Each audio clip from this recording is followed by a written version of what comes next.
6व्या गुरुवारी उद्यापन झाले, त्याच दिवशी नवल घडले, योगी आला दारात. अल्लख ऐसा दिव्य पुकार, साध्वीने ऐकला साचार. धावत जाऊनी उघडिता दार, साधू एक देखिला.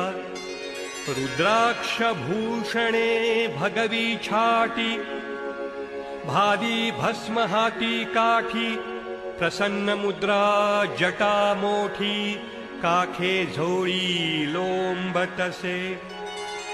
पदी पादुका शोभती भारी, तेजस्वी रूप सौख्यकारी. ऐसी मूर्ती सतीच्या